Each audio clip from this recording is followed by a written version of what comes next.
We were talking about television today in 1999. How do you envision television in the next century? Without the crystal ball, I would say that it's going to make the world much smaller than it is now, just as transportation has changed things.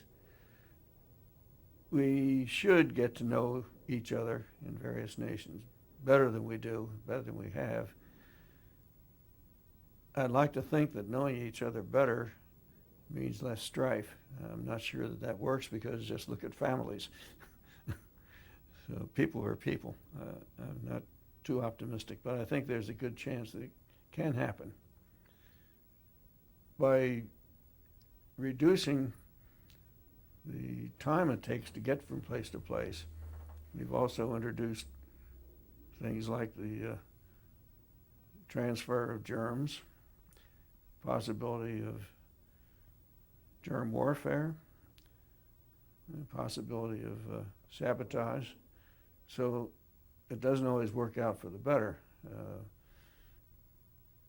Maybe what we need is to get into the human mind and refine that, and then maybe we'd be in better shape. But I don't know. Hate to be a pessimist, but man always fought, and I guess it's going to continue that way. Mostly out of greed and seeking advantage of superiority of one kind or another. But 100 years from now, where will we be?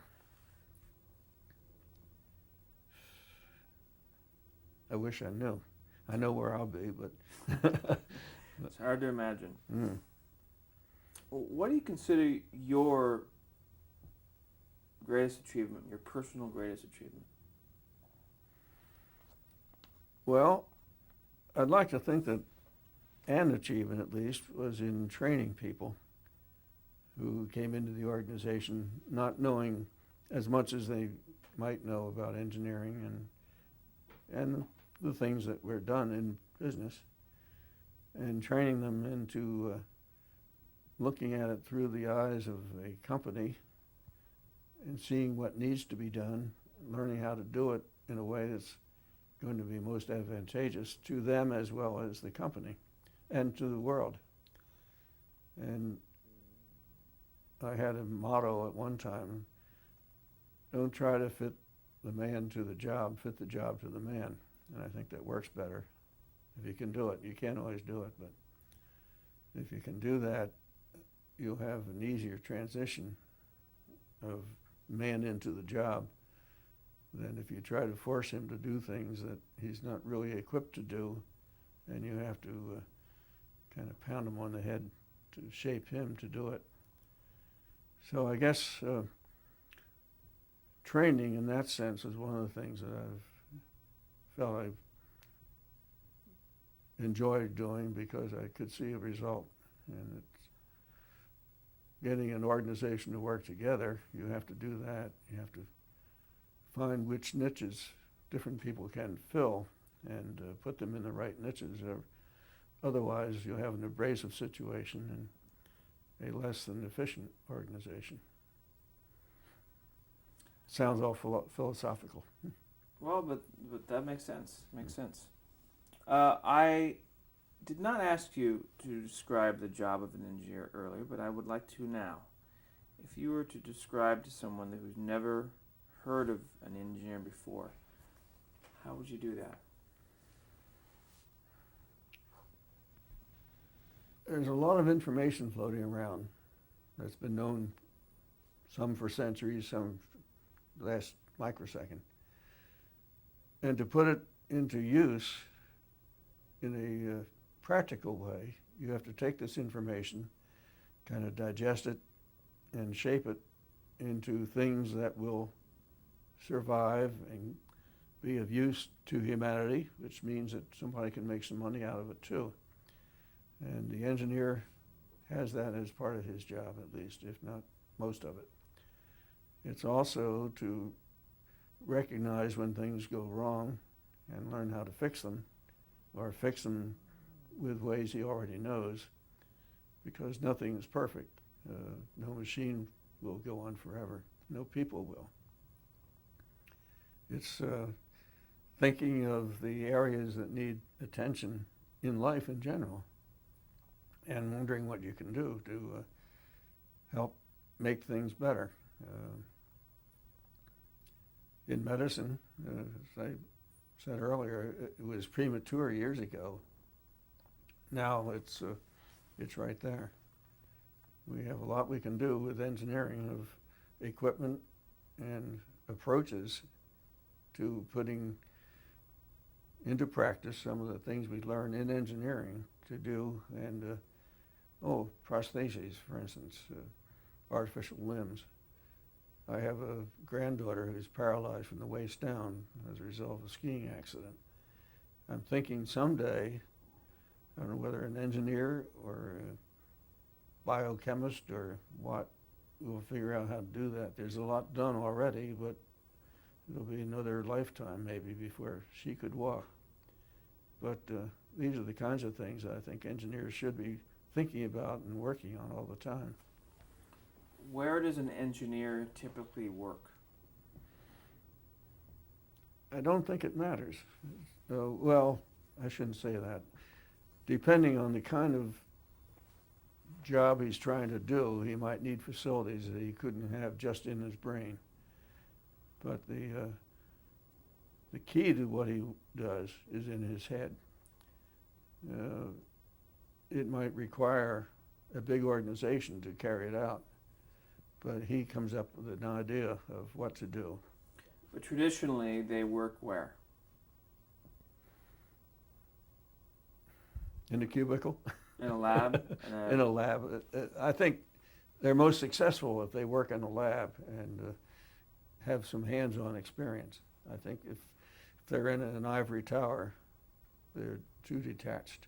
I think you have to do it yourself and experience it and know what works and what doesn't.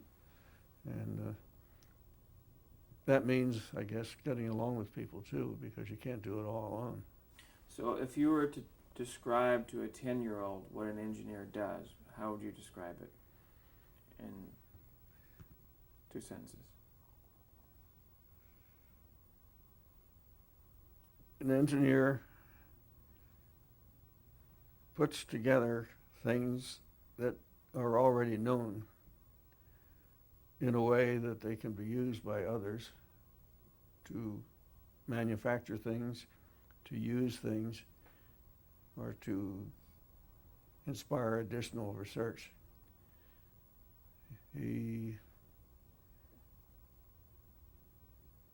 has enough responsibility to pick out the things that should be supported and pushed aside, and to push aside those that should not be supported because of their influence on other people around the world. And he knows how to test to determine whether he's going in the right direction, because you have to make measurements to know what you're doing and to know whether you're in the right direction. Oh, what else? That's good. I think test and measurement come into the picture all the time, and evaluation. And of course, wisdom helps. Humanity helps. Knowledge of, as distinguished from wisdom, helps. Yeah. How did I get to be an engineer? I think you just fell into it.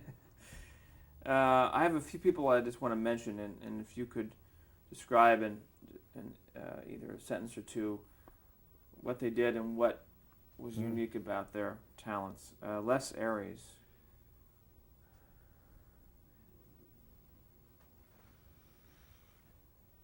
Well, he was an affable fellow in the Washington office for Dumont, who, I'm not sure what his background was originally, but he assimilated knowledge and information readily, got along well with people, could organize and set up a remote office and operate it.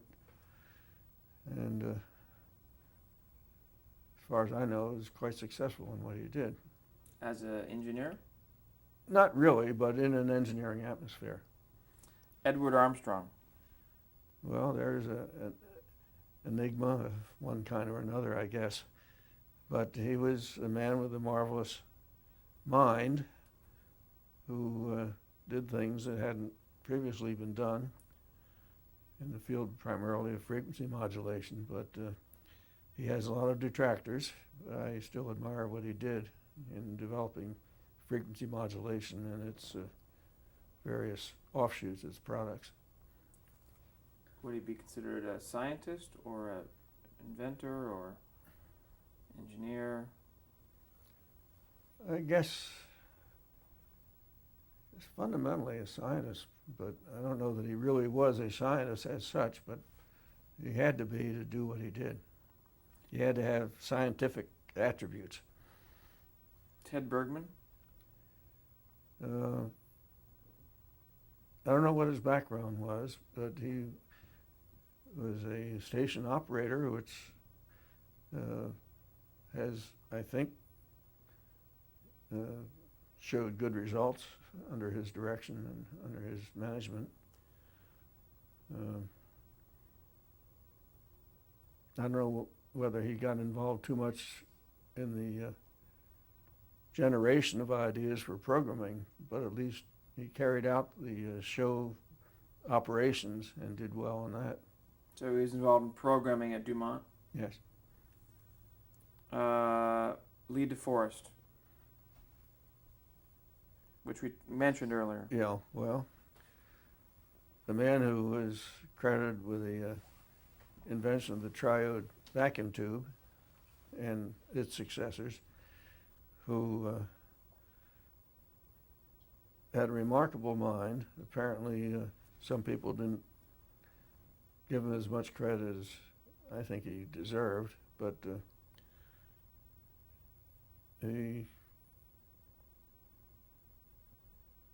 I guess, would be called the father of the Audion tube, the vacuum tube with a grid in it. He probably wouldn't be rated as highly as some others in the field in terms of his technical knowledge and ability, but he got somewhere by pushing and doing it, and he showed the results, and that's important. Ken Hoagland.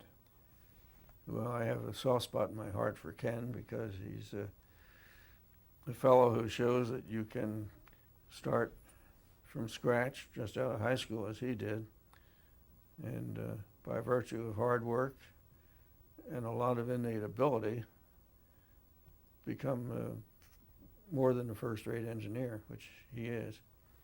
He has had a number of good inventions to his credit, which have been put into use, and I think have been worthwhile for the scientific world, the engineering world, and the world in general.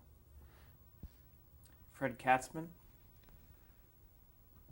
I think of him more as a kind of a promoter and an energizer of things. I've lost track of him over the years, but he was an energetic fellow who had a good way of presenting ideas and convincing people that they should follow those thoughts. And I guess he had some technical credits to be, I'm trying to think just what he worked on now, but he was in engineering and he also got into sales and maybe helped in the transition between engineering and sales effort as someone who understood what he was talking about and could talk well about it. I have here that he was a former general manager of the instrument division. I guess he did have that position at one time, yeah. Makes sense. Right. Paul Rayburn. Well, smells of Paramount, and I don't know what to say about Paul, but What do you do? Well, he was in the Paramount organization that tried to throttle Dumont, and He was his an position. executive. He was an executive. Mhm. Not sure what his title was now, Mm-hmm. but he had a lot of clout, and didn't like the way it was used. Peter Goldmark. Remarkable man. There were two Goldmarks, as you probably know. One who was, I guess, an independent consulting engineer for a long time, but Peter had lots of good ideas, and I think had the respect of most of the engineering community in his work on television over the many years that he was in it. I guess he had a lot to do with CBS getting where it is.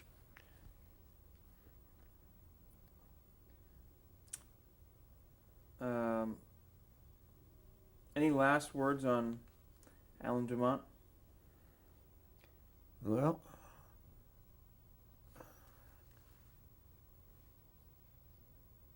a good man, and I mean good in all sense of the word, who lost out in many ways against some rough competition that shouldn't have been. No, he was a great man. I've always admired him. Straight shooter, fair and square all the time, interested in the people who worked for him and with him, and always seemed to understand what was going on. And I guess my only negative comment was that so many times he was a sucker for a salesman, and that was one of his shortcomings. He was sold bills of goods by a couple of people that kind of undercut him. But I guess we're all human. Well, thank you very much for sitting down with us. It's been a pleasure. Well, I appreciate the opportunity to spout off. I hope it wasn't too boring, but I enjoyed my life and the things I've done. I think I can't think of a career I would rather have undertaken, but as I say, it's leaving me fast. Computers move too fast. For us as well. Thank you. Yep. Oh, you're welcome.